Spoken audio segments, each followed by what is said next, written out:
Good morning. So yesterday we were continuing our discussion about culture because, as Peter Drucker said, culture eats strategy for breakfast. And so many of us focus on gaining knowledge and developing strategy, planning. And if we don't have the right culture, none of that works.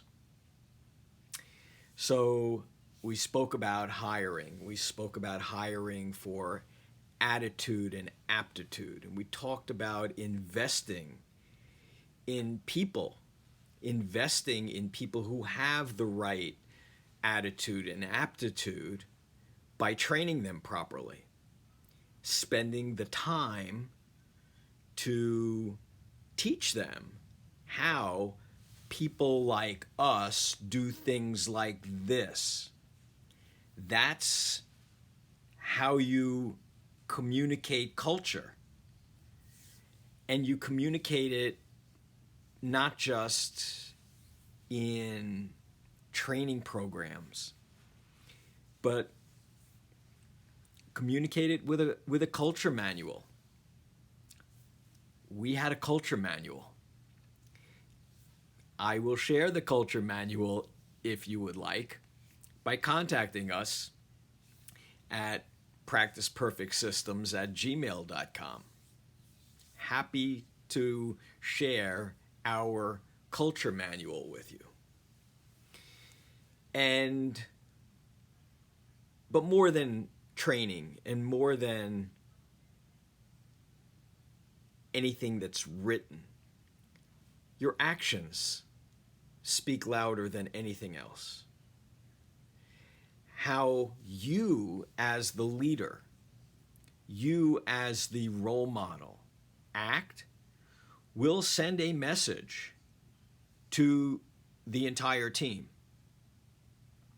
So communicating that is people like me do things like this, so I have an expectation that you do things similarly.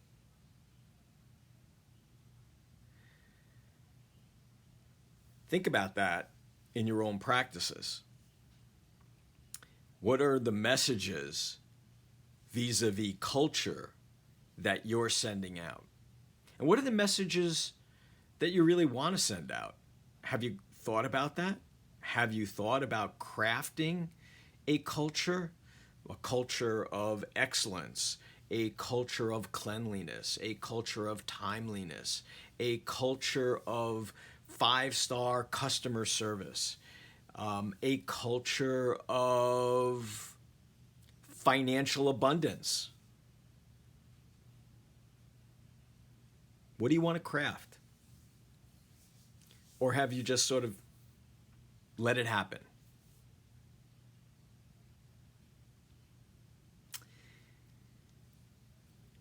The missing factor. Because regardless of what you're doing in the office, what happens out of the office? How is that culture reinforced or thrown away out of the office? Recently, we had a client who was having a culture issue in their practice. And one of the solutions actually for this particular practice, and I think it's a great exercise for every practice, is to get out of the office.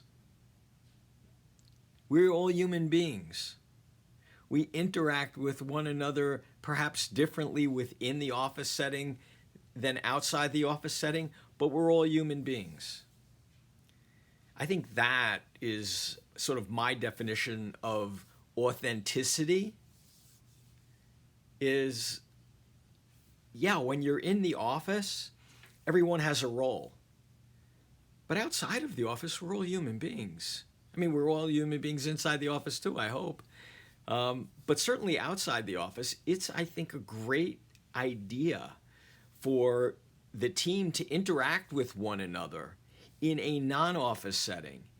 That will foster a culture, a relationship, if you would, between a group that will transcend problems and issues that invariably come up. Think about how you can interact out of the office. And I'm not just talking about the yearly Christmas party. Out of the office can actually make a huge difference in the office. Have a great day.